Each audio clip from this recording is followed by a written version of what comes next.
নিয়মান হৈ আছে সেই সময়তে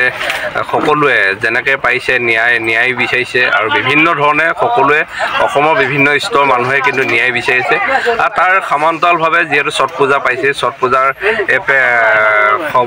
সময়ত আমাৰ ভোজপুৰী পৰিষদে ছট পূজাৰ যিসকল পূজা কৰিব সেইসকলক আজি এই দিচামুখ তিয় বস্তিত আহি পিনে তেখেতলোকক অলপ প্ৰসাদ দিছে যাতে তেখেতলোকে সেই জুবিনদাৰ নামত জুবিনদাৰ বিদেহী আত্মা সদগতিৰ কাৰণে যাতে তেখেতলোকে ভগৱানৰ শ্ৰীচৰণত প্ৰাৰ্থনা জনাব পাৰে ছট পূজা মাৰ ওচৰত প্ৰাৰ্থনা জনাব পাৰে যাতে আমাক ন্যায়ো লাগে আৰু যিকেইজন তাত জড়িত আছিলে কালপিতকেইজনে যাতে অচিন ৰোগৰ ৰোগ হৈ পিনে তেখেতলোকক আমি মৃত্যু হোৱাটো কামনা কৰিছোঁ সমগ্ৰ অসমে আজি নিয়মান হৈ আছে সমগ্ৰ অসমৰ লগতে পৃথিৱীয়ে আজি বিচাৰিছে যে জুবিনদা ন্যায় বিচাৰিছে যদিও আমি ন্যায়পালিকাই দিব কিন্তু তথাপিও আমাৰ ক'ৰবাত ন ক'ৰবাত অকণমান ক্ষোভ আছে যে আমাৰ সকলোৰ প্ৰতি ক্ষোভ আছে যি সময়ত চৰকাৰখনে আপুনি দেখিছিলে যে কাষ্টিজিৰ পৰা পলাই যোৱাৰ পিছত দুটা গুলি মাৰিছিলে এনকাউণ্টাৰ কৰিছিলে কিন্তু তেনেকুৱা ধৰণৰ একো নহ'লে তথাপিও আমি আশাবাদী তথাপিও আমি যে এই হেৰাই যোৱা আমাৰ যি সত্তাটো যিজন আমাৰ হিয়াৰ আমঠু অসমৰ হিয়াৰ আমঠু আজি ভোজপুৰী পৰিষদে ইয়াৰ ছট পূজাৰ জৰিয়তেও মানে পূজা কৰিব বিচাৰিছে যে তেখেতলোকে যিসকল অসহায় জুবিনদাৰ যিবোৰ আছিলে মানুহৰ প্ৰতি যি ভাল পোৱা যিবোৰ তেখেতলোকৰ মানুহৰ প্ৰতি দুখীয়া নিচলাক সহায় কৰা মানুহ হৈ কাম কৰিছিল যি অৱতাৰী পুৰুষজনে ঠিক সেইদৰে একেই আদৰ্শৰে যে আদৰ্শৱান হৈ পিনে এইসকল ভোজপুৰী পৰিষদো আজি এই ছট পূজা ঘাটত আহি পিনে ইয়াৰ তিয় বস্তিৰ যিসকল মানুহ আছে সেইসকলক তেখেতলোকে প্ৰসাদ দিছে আৰু ইয়াৰ জৰিয়তে যাতে কিছুমান সামগ্ৰী দিছে সেই সামগ্ৰী পূজা কৰি পিনে জুবিনদাৰ মুক্তিৰ কামনা কৰিছে আৰু লগতে আমি সদৌ অসম অনুসূচিত ছাত্ৰ সন্থাৰ ফালৰ পৰা আজি এই নিমন্ত্ৰণ ক্ৰমে উপস্থিত থাকিলোঁ খুব ভাল লাগিলে আৰু ধুনীয়া অনুষ্ঠান এটা ছট পূজাত আজি নিজৰ হাতেৰে তেখেতলোকৰ কাৰণে আজি প্ৰসাদ দিব পালোঁ আৰু সেইকাৰণে আমি অনুৰোধ জনাইছোঁ যাতে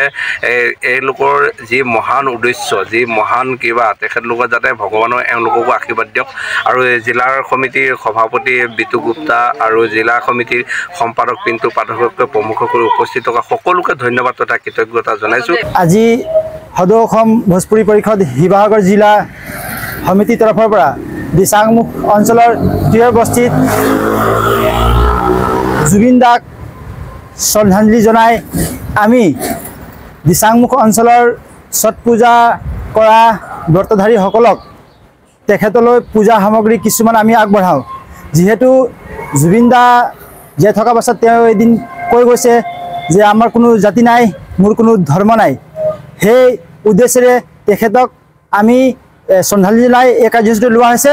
আৰু জুবিনদা আজি আমাৰ মাজত নাই নাথাকিলেও তেওঁ যিটো চিন্তাধাৰা সেই চিন্তাধাৰাটো আমাৰ সমাজত আমি সদায় জীয়াই ৰাখিম আৰু যিসকল আমাৰ ছট পূজা কমিটি আছে তেখেতক আমি জনাইছোঁ যে আমাৰ যিসকল আজি যি পূজা ষ্টাৰ্ট হৈছে আৰম্ভ হৈছে সেইবাবে আমি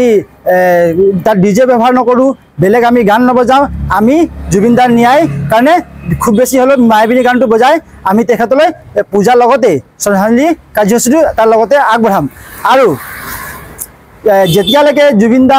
ন্যায় নাপায় সদৌ অসম ভোজপুৰী পৰিষদ শিৱসাগৰ জিলা সমিতিৰ তৰফৰ পৰা আমি প্ৰতিবাদ কৰি আহিছোঁ আৰু অনাগত দিনতো আমি তেখেতৰ ন্যায় বিচাৰি প্ৰতিবাদ আমাৰ চলি থাকিব। ধন্যবাদ। অসমৰ নপুৰণি কবি সাহিত্যিকৰ বাবে সুখবৰ প্ৰভাতী অসম সংবাদ গোষ্ঠীৰ দ্বাৰা পৰিচালিত সাপ্তাহিক কবচে আয়োজন কৰিছে এখন কাব্যগ্ৰন্থৰ প্ৰতিযোগিতা সগৌৰৱেৰে ৩০টা বৰ্ষত খোজ থোৱা অসমীয়া সাপ্তাহিক কবচ কাকতখনৰ উদ্যোগত কাব্যগ্ৰন্থ প্ৰতিযোগিতাৰ আয়োজন কৰা হৈছে। ২০২২ চনৰ পৰা বৰ্তমানলৈ প্ৰকাশিত অসমীয়া কাব্যগ্ৰন্থ দুকপিৰ লগতে লেখকৰ সম্পূৰ্ণ নাম ঠিকনা সখীয়াকৈ লিখি অহা ৩০টা মেম্বৰৰ ভিতৰত তলত দিয়া ঠিকনাত ডাকযোগে পঠাব পাৰিব। আমাৰ ঠিকনা সাপ্তাহিক কবচ প্ৰভাতী অসম সংবাদ গোষ্ঠী বিজয়নগৰ ডাকঘৰৰ সমীপত কলিতা মাৰ্কেট ৩য় মহলা জিলা কামৰূপ অসম ৭৮১১২২ মোবাইল নম্বৰ হৈছে ৯৪৩৫১১৪৬৬৬ অথবা ৬০০৩৯৭1898 অথবা ৯৮৬৪০৮৪৬০০ অথবা কাৰ্যালয়ত হাতে হাতে জমা দিব পাৰিব। এই প্ৰতিযোগিতাত বয়সৰ কোনো সীমা নাই। অহা জানুৱাৰী মাহত ফলাফল ঘোষণা কৰাৰ লগতে বঁটাসমূহ বিতৰণ কৰা হ'ব। সকলো প্ৰতিযোগীকে মানপত্ৰ প্ৰদান কৰা হ'ব।